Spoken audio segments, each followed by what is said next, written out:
அஸ்ஸலாமு அலைக்கும். Hi friends. இன்னைக்கு நம்ம கிச்சனில் ரொம்பவே சூப்பர் ஃபஜ்ஜியான க்ரிங்கிள் டாப்போட ஒரு ப்ரௌனி ரெசிபி தான் பார்க்க போகிறோம். கப் மெஷர்மெண்ட் இல்லாமல், வெயிட் மெஷர்மெண்ட் இல்லாமல் வெறும் ஸ்பூனை மட்டுமே வச்சு அளந்து எடுத்து சூப்பரான ஒரு ப்ரௌனியும் செய்யலாம். இப்போ வாங்க கிச்சனுக்கு எப்படி செய்யலாம்ங்கிறத பார்க்கலாம். ஃபஸ்ட்டு ஒரு க்ளீனான பவுலில் ஒரு 4 டீஸ்பூன் அளவு அன்சால்டட் பட்டர் சேர்த்துருக்கேன். பட்டர் வந்து ரூம் டெம்பரேச்சரில் இருக்கிற மாதிரி பார்த்துக்கோங்க. நான் அன்றைக்கி ஃப்ரிட்ஜில் வச்சு எடுத்ததுனால எனக்கு கட் பண்ணுறது கூட கொஞ்சம் கஷ்டமாக தான் இருந்தது.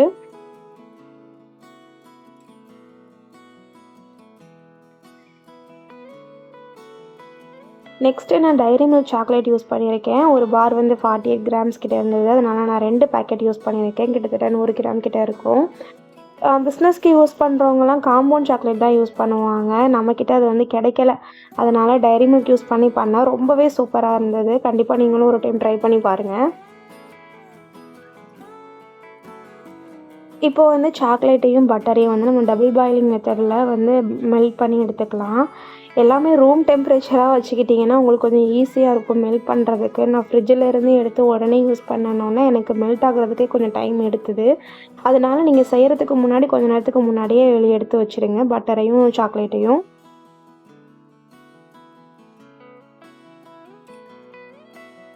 சாக்லேட் நல்லா கம்ப்ளீட்டாக கரைஞ்சதுக்கப்புறம் நம்ம ஆற விட்டுறலாம். இப்போ வந்து பார்த்திங்கன்னா நான் ஒரு குட்டி டம்ளர் எடுத்திருக்கேன். பார்த்திங்கனாலே தெரியும் ரொம்ப குட்டியான டம்ளர் இது. இதில் வந்து 4 ஸ்பூன் அளவு வந்து சர்க்கரை ஆட் பண்ணியிருக்கேன். 4 ஸ்பூன் அளவு வந்து நாட்டு சர்க்கரை ஆட் பண்ணியிருக்கேன்.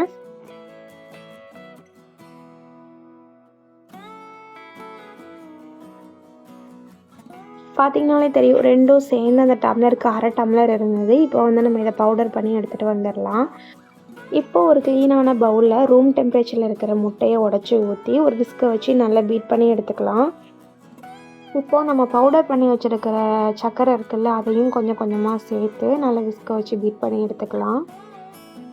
2-3 பேட்சாக ஆட் பண்ணி நம்ம வந்து பீட் பண்ணி எடுத்துக்கலாம். இது வந்து நல்லா கரையணும். நம்ம கையில் தொட்டு பார்த்தோம் அப்படின்னம்னா எதுவும் இருக்கக்கூடாது. நல்லா நைஸாக இருக்கணும். நீங்கள் அரைச்சிட்டு சேர்க்கும்போது கொஞ்சம் உங்களுக்கு வேலை ஈஸியாக இருக்கும். சட்டுன்னு கரைஞ்ச மாதிரி ஆயிரும். இல்லை அப்படின்னா கொஞ்சம் டைம் எடுக்கும். வேறு ஒன்றும் இல்லை.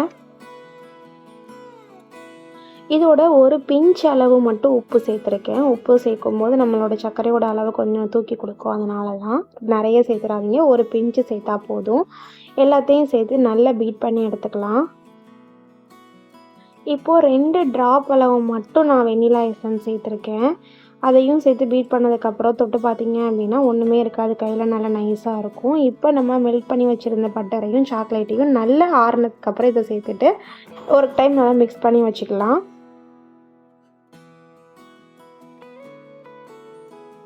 இப்போ ட்ரை இன்க்ரீடியன்ட்ஸ் எடுத்துடலாம். அதுக்கு நம்ம அளந்தோல்ல ஒரு டம்ளரில் சீனி, அதே டம்ளரில் 4 ஸ்பூன் அளவு மைதா மாவு சேர்த்துருக்கேன். 2 ஸ்பூன் அளவு கோகோ பவுடர் எடுத்திருக்கேன். இந்த 2ம் சேர்ந்து நமக்கு அரை டம்ளர் இருந்தது.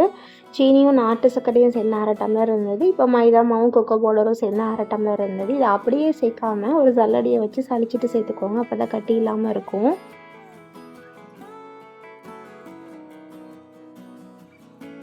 இப்போது எல்லாத்தையும் ஒரு டைம் நல்லா மிக்ஸ் பண்ணி எடுத்துக்கலாம். ரொம்ப மிக்ஸ் பண்ணிட வேண்டாம். வீடியோவில் வந்து ஸ்பீடாக இருக்கிற மாதிரி இருக்கும். ஆனால் நான் பொறுமையாக தான் பண்ணேன். பேட்டர் வந்து பார்த்திங்கன்னா ரொம்ப தண்ணியாகவும் இருக்காது, ரொம்ப கெட்டியாகவும் இருக்காது. இந்த கன்சிஸ்டன்சியில் இருக்கும். அவ்வளோதான், நம்மளுடைய ப்ரௌனி பேட்டர் வந்து ரெடி ஆகிட்டு. என்கிட்ட ரவுண்ட் ஷேப் கேக் டின் இருந்தது. நான் அதை எடுத்திருக்கேன். உங்கள்கிட்ட கேக் டின் இல்லைனாலும் நீங்கள் கிண்ணத்தில் கூட பேக் பண்ணிக்கலாம்.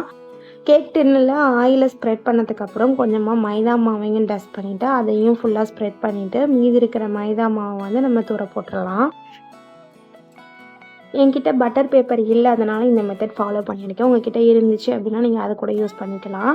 இப்போ நம்ம ரெடி பண்ணி வச்சுருக்கிற ப்ரௌனி பேட்டரையும் அதோட சேர்த்துக்கிட்டு நல்லா ஒரு டைம் வந்து டேப் பண்ணி எடுத்துக்கலாம். நான் இதுக்கு மேலே டாப்பிங்ஸ்க்காக கொஞ்சமாக பாதாம் வந்து கட் பண்ணி வச்சுருக்கேன். அதையும் இதோட சேர்த்துக்கலாம். உங்கள்கிட்ட நீங்கள் இல்லை அப்படின்னா நீங்கள் வெறும் ப்ரௌனி கூட செஞ்சு பாருங்கள், சூப்பராக இருக்கும்.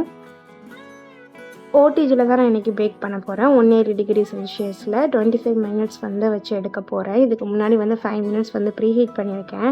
உங்கள்கிட்ட ஓடிஜி இல்லைனாலும் நீங்கள் கடாயில் கூட பண்ணி பார்க்கலாம். இதே டேஸ்ட்டில் தான் அதுவும் இருக்கும். எந்தவித மாற்றமும் இருக்காது. அவ்வளோதான், நமக்கு பேக் ஆகிட்டு ப்ரௌனி வந்து ரெடி ஆகிட்டு. பார்த்திங்கனாலே தெரியும் எவ்வளோ சூப்பராக இருக்குன்னு. கத்தி விட்டு பார்த்தோம் அப்படின்னம்னா, கத்தியில எதுவுமே ஒட்டாம வந்துச்சுன்னா, ப்ரௌனி பேக் ஆயிட்டுன்னு அர்த்தம். பாருங்க எவ்வளோ கிரிங்கிள் டாப்போட சூப்பரா வந்திருக்குன்னு. கார்னரெல்லாம் எடுத்து விட்டுட்டு ப்ரௌனிய வெளிய எடுத்துறலாம். இந்த ப்ரௌனி என் பொண்ணு ஆடுறதுக்கு கூட விடல. "ஆறிட்டுமா சீக்கிரம் கட் பண்ணுங்கம்மா, கட் பண்ணுங்கம்மான்னு" சொல்லிட்டே இருந்தா. அவளுக்கு அது பார்த்தோனே அந்த அளவுக்கு டெம்ப்ட் ஆயிட்டு போல. அதேமாரி கட் பண்ணி குடுத்ததுக்கப்புறம் அவளே 2 பீஸ் கிட்ட சாப்பிட்டா. அல்ஹம்துலில்லாஹ் ரொம்ப டேஸ்ட்டா இருந்தது. கண்டிப்பா உங்க கிட்ஸ்க்கு நீங்களும் செஞ்சு குடுத்து பாருங்க. கேக்கே செய்ய தெரியாதவங்க கூட கண்டிப்பா இதே மெஷர்மெண்ட்ல ட்ரை பண்ணி பாருங்க. கண்டிப்பா சூப்பரா இருக்கும். ஃபெயிலே ஆகாது. ஒரு தடவ செஞ்சு பார்த்துட்டு எப்படி இருந்துச்சுன்னு கமெண்ட் செக்ஷன்ல வந்து கமெண்ட் பண்ணுங்க. லைக் பண்ணி, ஷேர் பண்ணி, சப்ஸ்கிரைப் பண்ண மட்டும் மறக்காதீங்க. அஸ்ஸலாமு அலைக்கும்.